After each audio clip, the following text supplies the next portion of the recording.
Y cam cyntaf yw gwneud y toes. Bydd angen 150 ml o ddŵr, 2 llwyfwrdd o lath a 50 gram o lard. Gyd dwi eisiau gwneud yw toddi'r lard i mewn i'r hylif eraill. Does dim angen berwiau neu neithiwr newid yr estate yn gyfan gwbl. Felly, jyst tan bod y lard wedi toddi, a dyna gyd ydych chi angen wneud.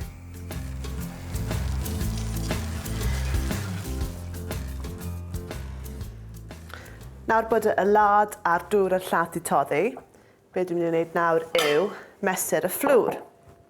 Ac ar gyfer y recipe yma, dwi'n defnyddio fflwr plaen, ond hefyd fflwr cryf bara gwyn.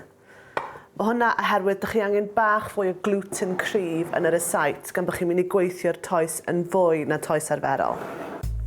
I wneud 6 pei, bydd angen 55 gram o fflwr bara cryf, 175 gram o fflwr plaen, ychwanegwch yr hylif twym i'r fflwr a cymysgwch yn dda. Rhowch chydig o fflwr ar y bwrdd a dewch ar toes at ei gilydd mewn i belen. Mae'r toes yma, mae fe'n mor lyflu i drin, mae fe'n gynnes a mae fe'n rili hawdd i drin. Dwi ddim yn mynd i dorri'n man yn eich dwylo chi. Fi'n hapus dy hwnna nawr. Gyd dwi'n mynd i wneud i roi e nôl yn y bowlen. Dwi'n mynd i roi chydig bach o cling film ar y top. Peidiwch roi'r cling film anon dyn, neu bydd e jyst yn chwysu. Mae hwn jyst i stopo fe rhag sychu allan yn rhy gloi. Mae fe jyst yn rhoi cyfle iddo fe i orffwys fyna. Tra mae'r toes yn gorffwys, ymlaen at y llenwad. Felly, ar gyfer llenwi'r peis anhygoel yma, dwi efo porc sydd wedi cael ei dorri'n fan mewn i'r bowlen. Ac wedyn, ar gyfer blas, ond hefyd braster a gweed gwahanol yn eich pais, dwi efo 2 sleisin fan hyn o bacwn. A gyd dwi'n mynd i wneud yw torri'r ein lan i fynd mewn. Bacwn sydd wedi mygu yw hwn, so mae hwn hefyd yn rhoi blas gwahanol. Gan bod porc sydd wedi cael ei malu'n fan ddim efo lot o braster, mae'r bacwn yn helpu efo'r braster yn y pei. Sa'n gwybod beth yw e am pork pies y teulu ni, ond fi jyst wastad yn cofio gweld nhw yn yr oergell. A pan o'n i'n bach, o'n i weithio bach yn ffysi'n dibynnu pa diwrnod yr wythnos oedd e. A fi jyst yn cofio mewn i'r oergell, cymryd pei allan, a yn hytrach na jyst bwyta fel person arferol. Ni arfer tynnu'r toes off a jyst bwyta'r toes, a wedyn o'r cig yn mrawdi. Y cig olaf fi'n rhoi mewn yw bola porc. Jyst torrwch e lan yn ddarnau bach dy siswrn. Nesa, bydd angen torri garlleg yn fan.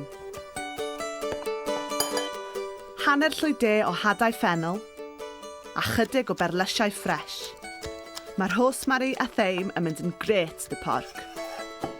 Cymysgwch gyda'ch dwylo a chi'n barod i adeiladu'r peis. Torrwch y toes mewn i 6 darn a'i rolio math. Torrwch nhw mewn i gylchoedd a cadwch y toes sy'n weddill. Hwn fydd clawr y peis. Fan hyn dwi efo tin muffins, 6. Dwi wedi uro nhw efo menyn a wedyn mae darn bach o papur pobi yr gwaelod. Jyst i helpu nhw ddod allan wedyn. Ac yn rili hawdd, jyst rhowch eich toes i mewn. Rhannwch y llenwad mewn i beli bach a rhowch nhw yn y toes. Mae'r clawr yn hawdd i'w wneud. Drostroliwch y toes mas a gwnewch dwll yn y canol. Wy wy'n ddefnyddio i lennu'r clawr i'r peis. Wy hefyd yn defnyddio torro'r siap cylch i dacluso'r top. Crychwch yr ochrau gyda bys a bawd i greu patrwm bach pert. Brwsiwch wy ar ei pennau i roi sglein. Bydd rhain angen rhyw 45 munud yn y ffwrn.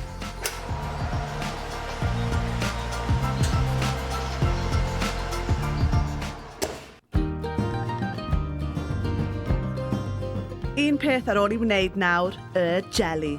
Mae'n hawdd, jyst stoc twym a dail gelatine. Cymysgwch tan mae'r gelatine wedi meddalu ac arllwyswch e mewn i'r peis. Y jelly yma fydd yn cadw'r peis rhag sychu mas. Rhowch nhw yn yr oergell i'r jeli setio, a maen nhw'n barod i'w bwyta.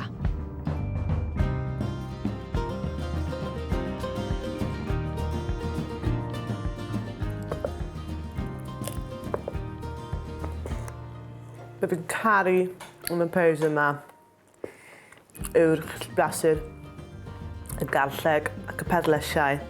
A mae yna haen lyflu o'r jeli o gwmpas y cig. A mae'r toes yn crunchy.